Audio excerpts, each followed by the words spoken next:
Did I mention welcome back, everyone? Oh my goodness, 10:15. I'm so sorry about that. It was a very important phone call and I didn't expect it right at 10 o'clock. I apologize. Things do happen. So I want to talk to you about um, what if the story is wrong? Today's episode is about what if we are trying to put a thing together and the instructions that we're using maybe didn't come with an illustration and we are carrying on and suddenly realizing that these are the wrong instructions. It's not that the instructions themselves are wrong, it's that they don't apply here with us in this moment. And one of the things that again, um, it's one of those things where you can't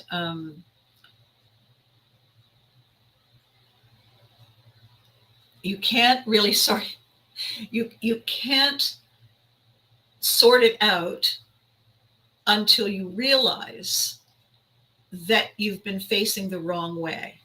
Not that it's your fault, you just ended up there because the details, the facts, the information you were working with that you thought applied, it turns out they don't. And one of the illustrations, one of the little jokes my dad used to play all the time with me when I was very young was set me up to misunderstand something and then wait for me to figure it out. And he used to do this, so I'm going to do it for you. So he would say, "I want to show you this crazy thing," and he would do this, and he would have a glass in the palm of his hand, and he would say, "What's that? What's that?" And I would say, "It's a glass, Daddy." I was much younger then, and he would say, "That's right. Now, do you know what's wrong with this glass?" And I would say, "No." And he would say, "Well, I'll tell you something interesting. A glass is used to pour things in, put things in. It's a container." Yes. He said, "Well, here's what's wrong with it. There's nowhere to pour anything into. It's closed at the top." And I would stare at it because, in fact, it was closed at the top. And he would say, "And even if it wasn't closed at the top, you know what else is wrong with it? There's a great big hole at the bottom." So,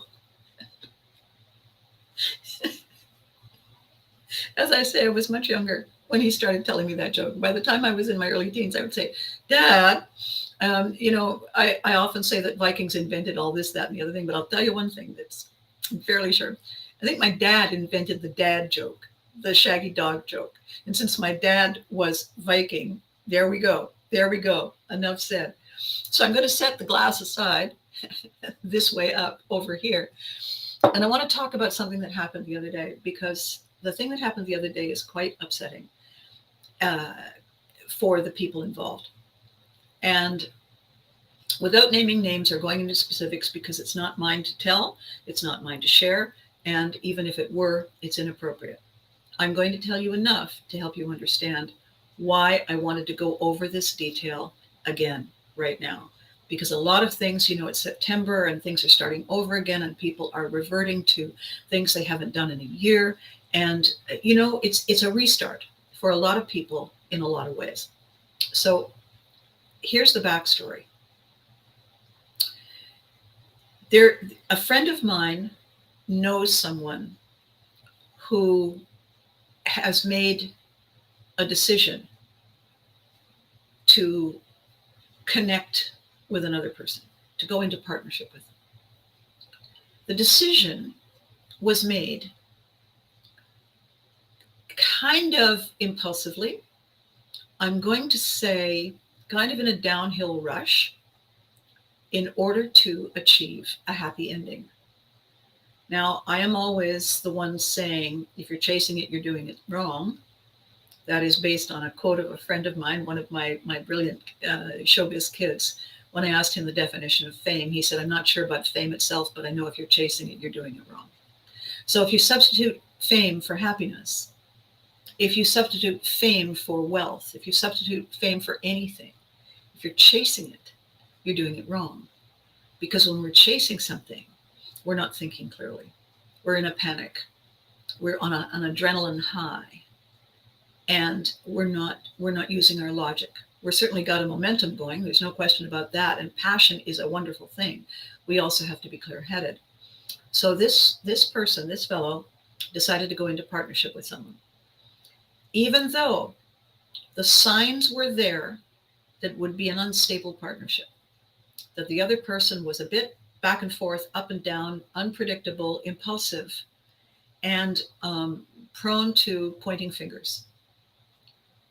Not my fault, not my problem, not my thing. And this fellow was cautioned many times that it could end badly.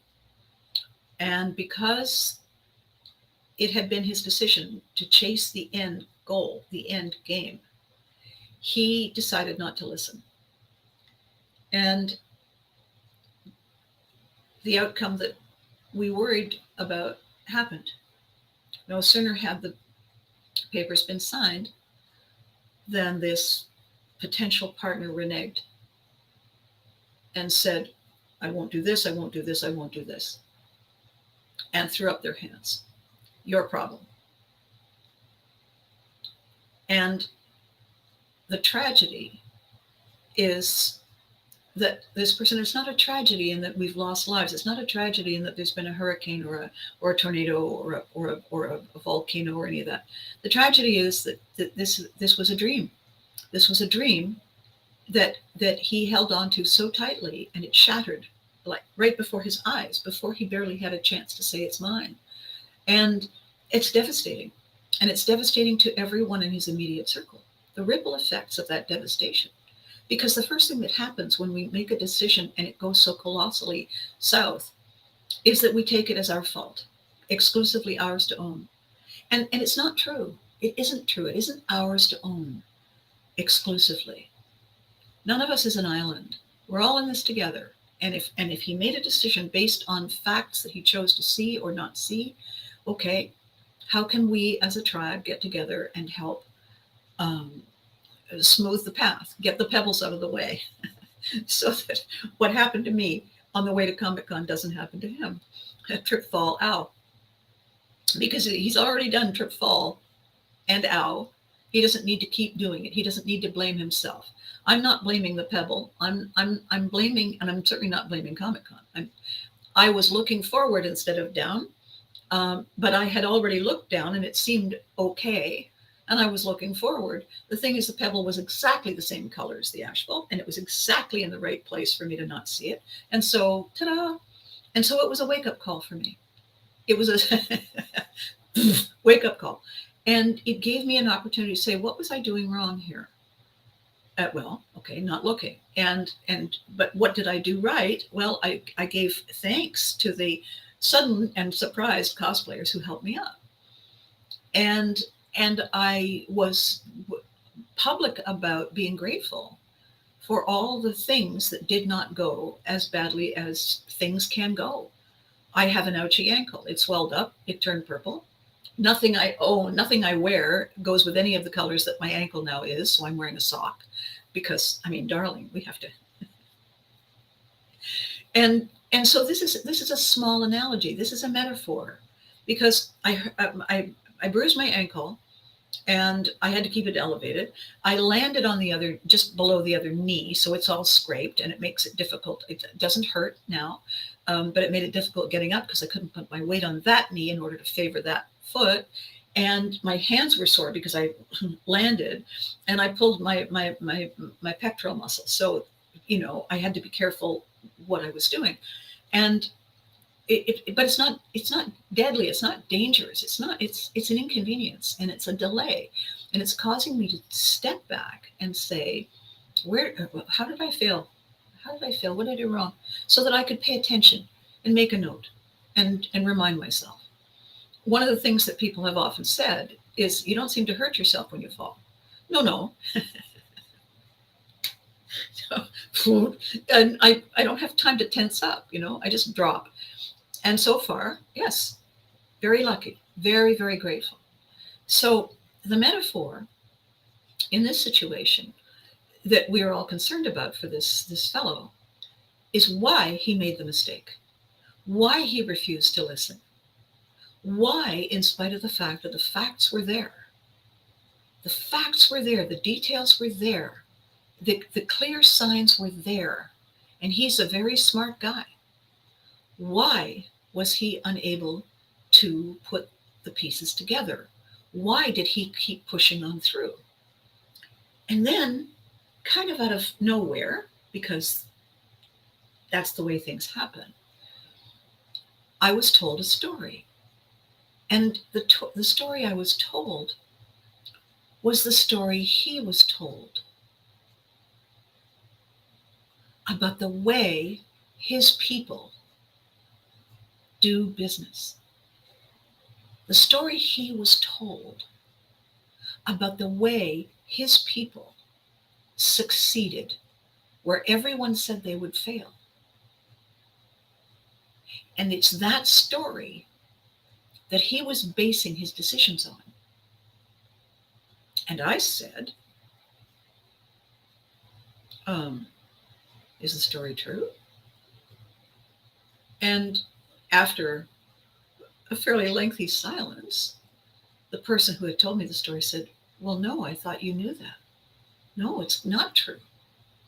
It was a whole fiction. It was one of those things that people say. Oh, yeah, everybody this and blah, blah, blah, but I, no, and it didn't matter, and blah, blah, blah. It wasn't true. It wasn't true that this fellow holds a legacy of someone with the instinct to say, I know it doesn't look like that's achievable. I know that doesn't look like it's wise. I could see through it. This is my destiny. I'm going to make it work. And work it I did. The story wasn't true. And the thing is, he had no way of knowing. It had never occurred to him to ask. It had never occurred to him to ask anyone, is that story true? Because why would it be false? Why would he be encouraged to go into business and follow footsteps that never traveled that path? Who would do that to him? And the answer is nobody. This is the thing I want to talk about today. Nobody does this to us. They do it. And we happen to be standing in front of them. We happen to be there on the day they do it. And we think the story is meant for us. We think the telling of the tale was a lesson for us in the moment.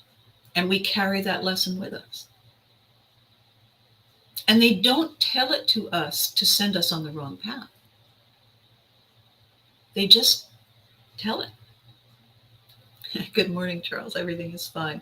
The reason I had to go quickly is because of a phone call I was waiting for. I just didn't expect it at that moment. Very good phone call. Very exciting, good, positive phone call. And I didn't want the person left hanging. That's why I rushed off to answer it. Thank you for your concern. So back to this situation. What happened to me, the analogy I want to give you, excuse me, coffee is calling.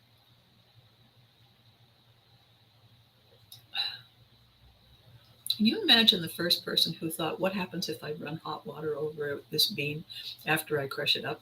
The first one who said, oh my, what? How did they know? What other beans did they crush up and put water on and keel over and die? I don't know, but that was a good one. Anyway, I was in front of my dad when I was 5 years old. And he happened to say, we have to look after this. I remember it. I can hear his voice. I can't remember a lot of stuff when I was 5, but I can remember that. And I took it as my marching orders.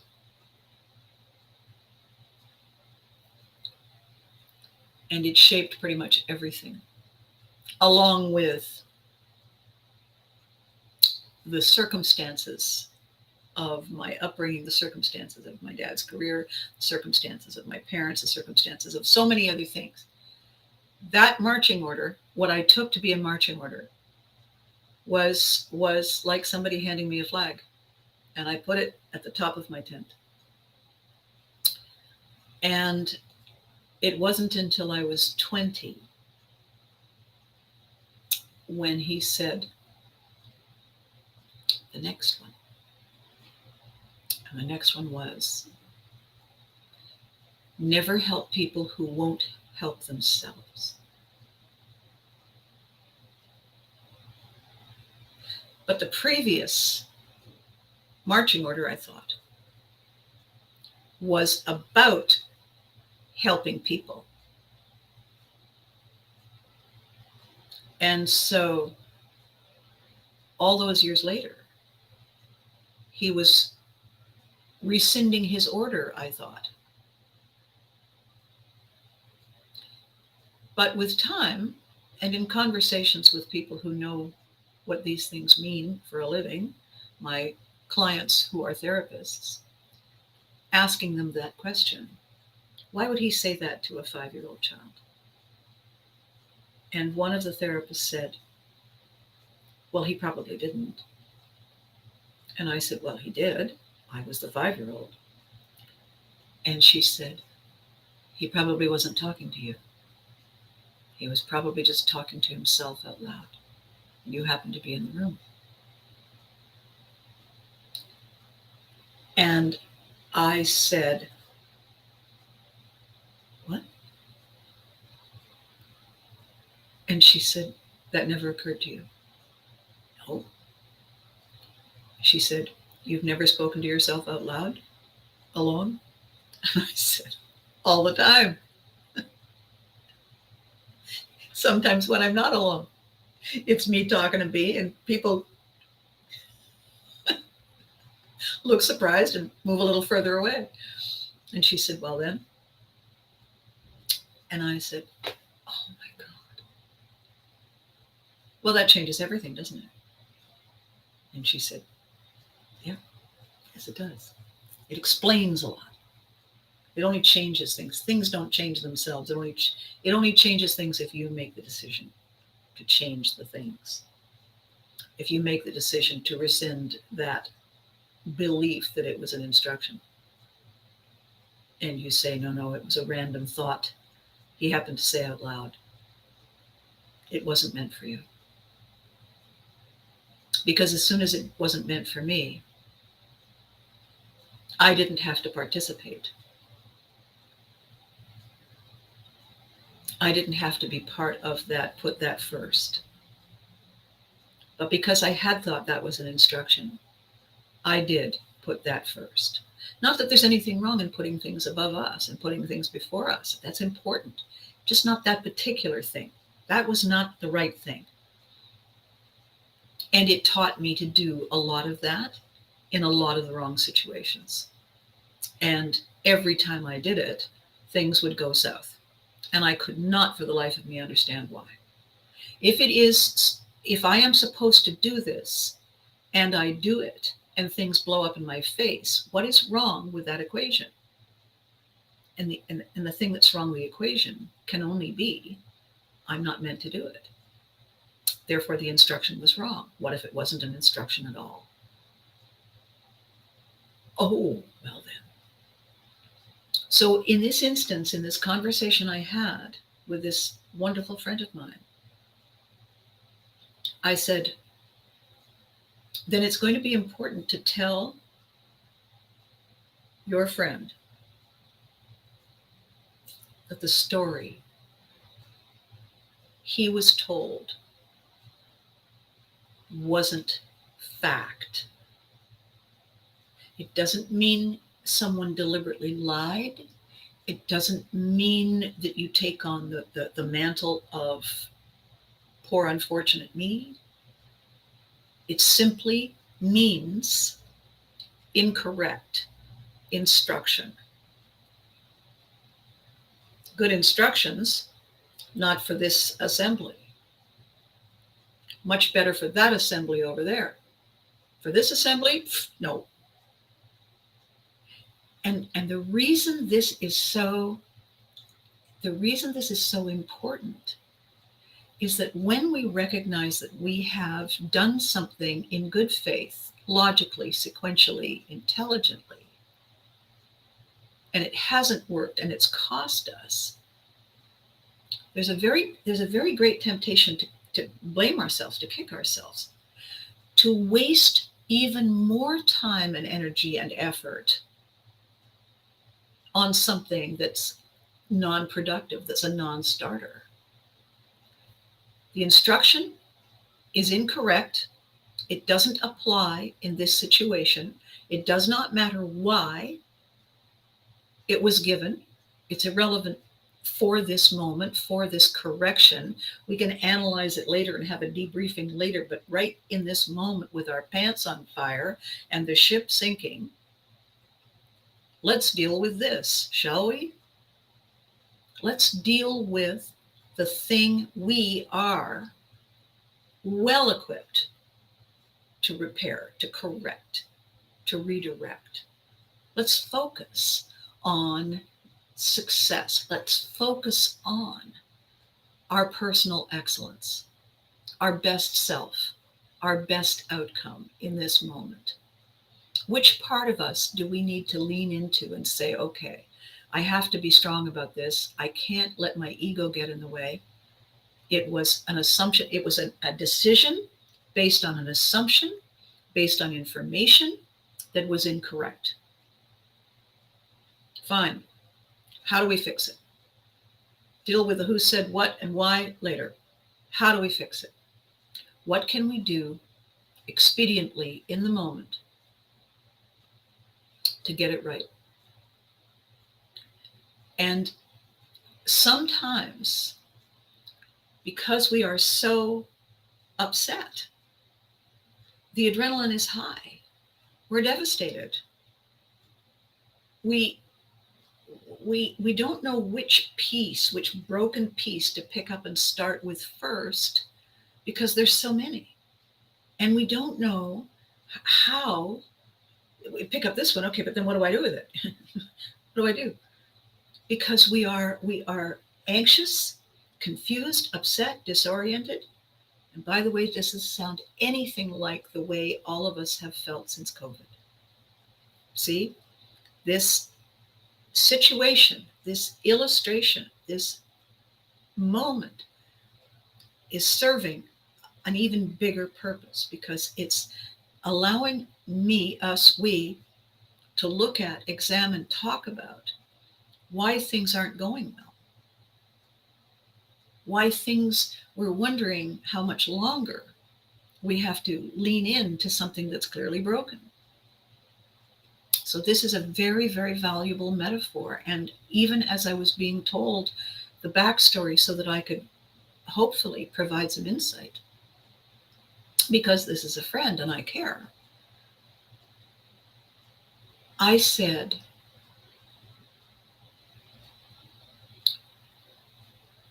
you have to get a person who's upset and angry and confused away from there.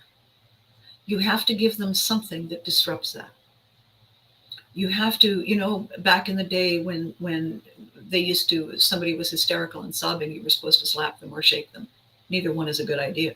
But what you were trying to do was disrupt the momentum of where they were emotionally, where they weren't thinking, they were feeling, to try and get them to a place where they could breathe and get clarity. And I said, whatever it is that you know to say to this person that can change the subject for a brief second, you need to say that. Why? To get them back on solid ground, to pull them away, because that's not productive. Staring at it, yelling at it, sobbing at it, doesn't fix anything. And it makes everything worse. So something, whether you kiss them, whether you hug them, whether you say, oh my God, I think I have a flat tire, whatever it is that has to jolt them Hand them a sandwich, hand them a fish, I don't know, but whatever it is that you can do that is not that is productive, that can jolt them just away from it for a second, because you need their thinking attention. You need them facing you, watching you, listening to you, hearing you. And when you can get them there, you need to say, the story you were told was not correct. What story? What are you talking about? The reason you do these things,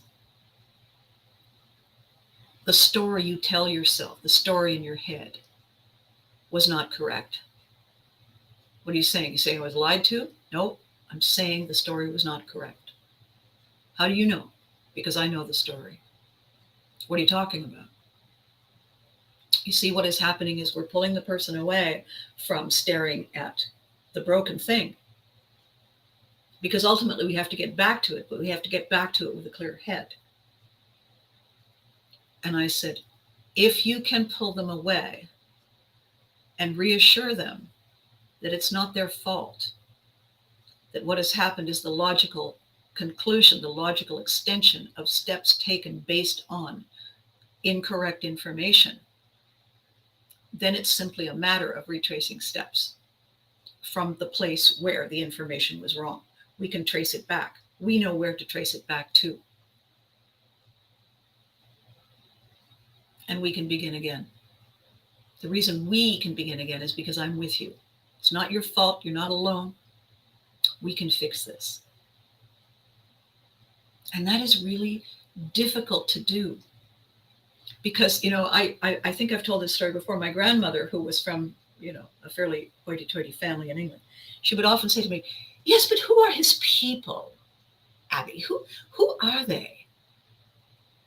And what she meant by who are they, she meant, what is that backstory?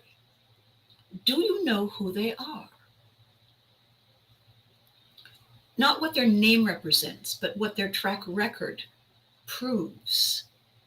Because anyone can tell a story. Vikings invented storytelling. Vikings didn't have a written language. In the 200 and some years of their existence as Vikings, as opposed to Scandinavian raiders and farmers and artisans and craftspeople and fishermen and explorers and inventors. Who were they? All we know are the stories that were written 200 years later. Maybe some of them aren't true. We know the ones that are true because we can find the evidence that they did in fact do the thing that was said about them. We can start from there. Who are his people? Who told this story? What was their purpose? My dad, when little boys were old enough to ask me to go to a movie, they'd come to the house, knock on the door. This Viking would answer and say, what are your intentions toward my daughter? You can bet my dad put in a call to that kid's parents before I was allowed to go anywhere. You can bet. My dad left very little to chance. It came to his only child. Who are his people? What are they known to do? What are they known for? Do they make wise decisions? Are they risk takers? Do they honor their word? What are their superpowers? We find out those things about people without really making that hard and fast list, right? We do that in our own ways. We, get together with people, hang out, find, oh, I didn't know he went this and do that. I didn't know your mother was a sculptor. We learn these things informally. We don't sit down and interview them. And when we learn a story that is supposedly about us and about who we are and where we are from and what our people are known for, we tend to believe it. We don't go around second guessing and asking and getting a third party verification. We believe it. Why would they lie to us? It never occurred to me in a million years that when I was 5 years old, my dad wasn't speaking to me. Ever. It never in my entire life. There was no blink of what if that wasn't meant for me. And I never asked. Why would I ask? What would that achieve?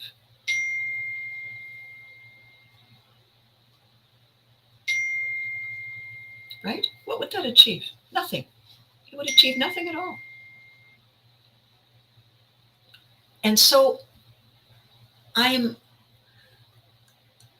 blessed in so many ways, on so many levels,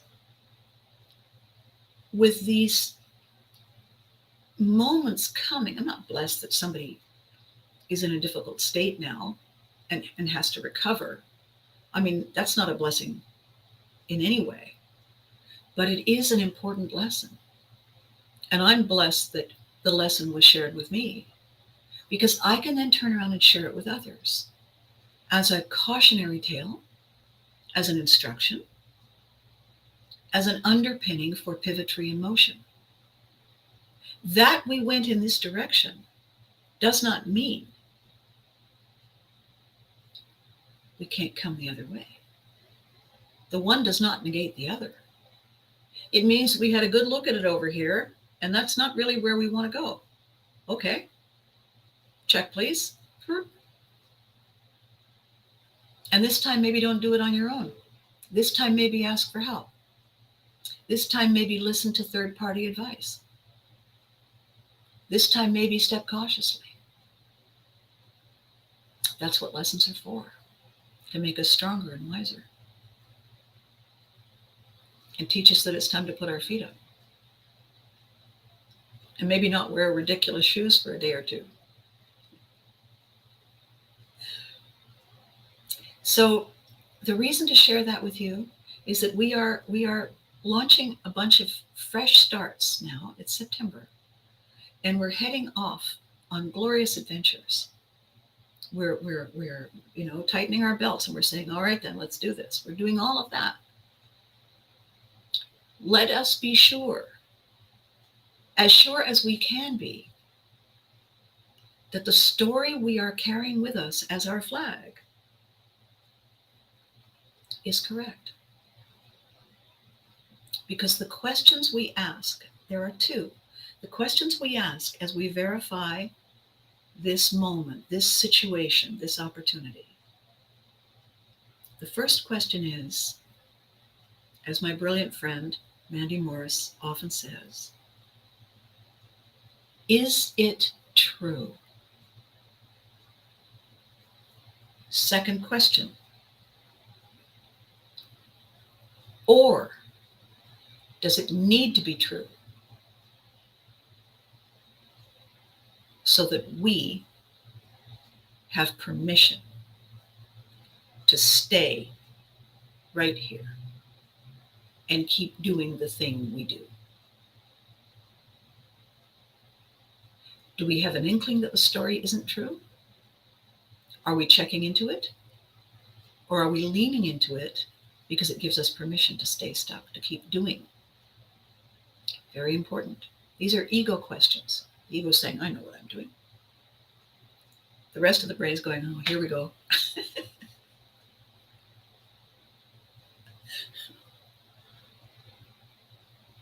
We don't want people to hurt themselves.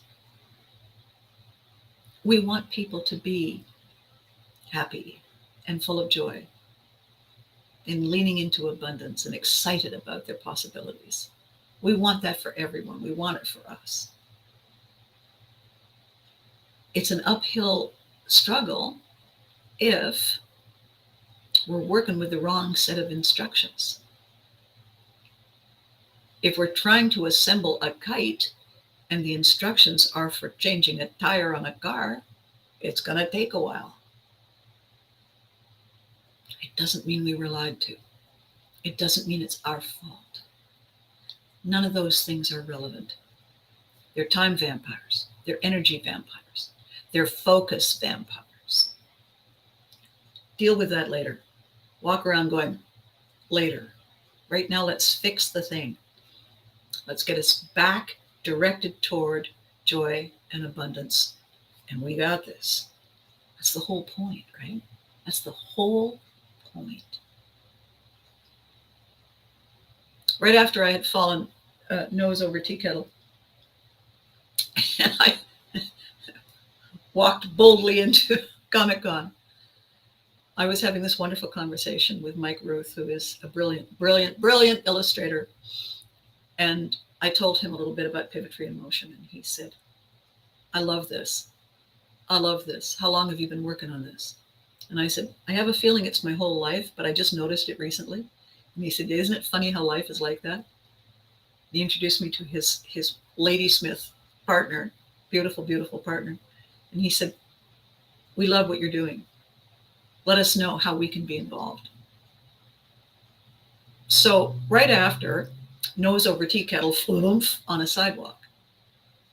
I'm honored, recognized, validated, hugged by a smart, talented, dedicated, committed artist and his bride, that I really am on the right path. I just need to maybe watch where I'm going. How much validation is that? It's all the validation. I had to be willing to listen. I had to be willing, after I had done a silly thing years ago, I had to make it my priority to go there and find him and stand in front of him and say, so about that embarrassing, silly thing I did 5 years ago. And he said, pfft. I said, no, it's really not the right thing to do. And he said, yeah, I know, but it was cute and it was funny and I enjoyed it. And I said, okay, all right, I'm forgiven. He said, oh yeah, sure. Okay. He said, so what else? What's going on? Tell me about what's going on with you. And that was when my reward for making the effort to go came, I believe. A little price to get in, not at the door. They said, here's your pass. Little price was on the sidewalk. And I'm so grateful. I'm so grateful that talented, smart, focused, intelligent, funny people are saying, yeah, I like that. I like that. Let's do it. That means a lot. And for these people who have gotten off on the wrong track, as I have done so many times in the past, and I sat there staring at blank walls thinking, well, now what? Now what? How much I would have given for a sooner recovery, except that it was a lesson. So it's not a long episode today, an interrupted lesson today. But I think it's an important lesson today because September is a time of beginnings. And quite often we make our decisions about our beginnings based on the things we were told, the things we were taught. People like us do it this way. And all we need to do really is say, okay, but what if?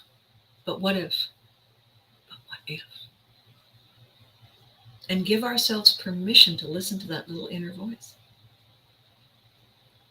And reach out to somebody smart and say, I have a question. I got a nagging thing in my head. It's like, when you suddenly realize you've got a loose tooth and your tongue keeps sort of wobbling it. Yeah, I got kind of a loose tooth idea here. Can I bend your ear for a minute? Because that's what my friend did to me. Do you have a minute? I want to throw something at you. Tell me what you think. And when I heard the event, I said, no, there's something wrong. Something wrong with the initial story. Because it's clearly not the path. It's clearly the wrong path. So it has to be the instructions. There has to be something wrong with the way that's come together in their head. It doesn't make any sense. Oh, thank God, said my friend. And then we worked through it and we discovered where the missed communication was. And you say, oh my.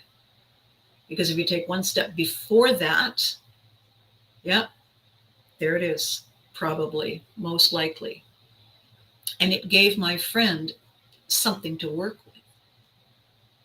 And I said, I can't wait to find out if it helps. I can't wait to find out if our conversation, if our what ifs helped.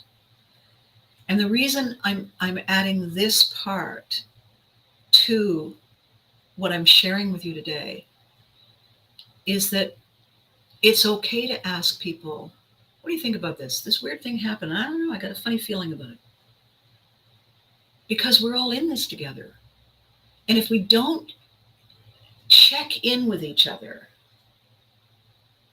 when checking in could have prevented something,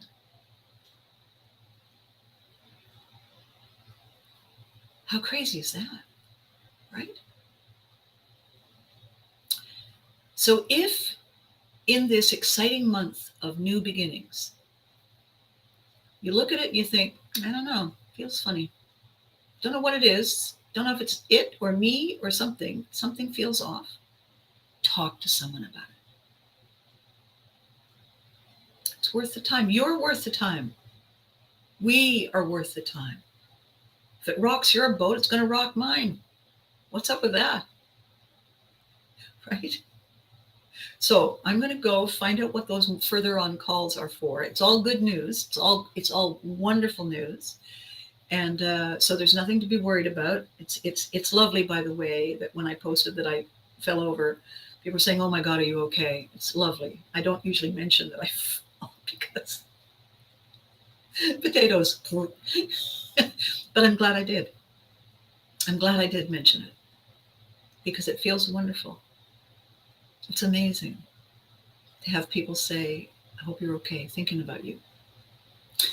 Some of them, what the hell is wrong with you? Get a cane. Stop wearing those shoes. So I wasn't wearing stupid shoes. I was wearing sensible, okay, sort of sensible shoes. Wasn't the shoes? It's the pebble. It was me looking over here. It was the universe saying, "Oh, no, no.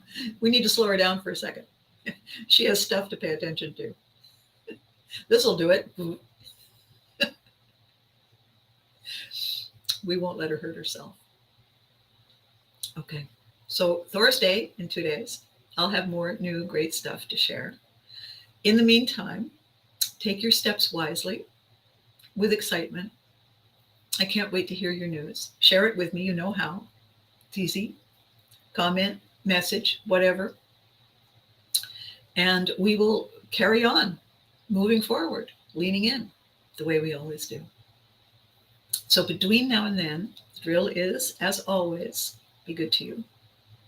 Listen to that inner voice. Hug your loved ones. Okay? Thank you so much for watching, and I'll catch you next time.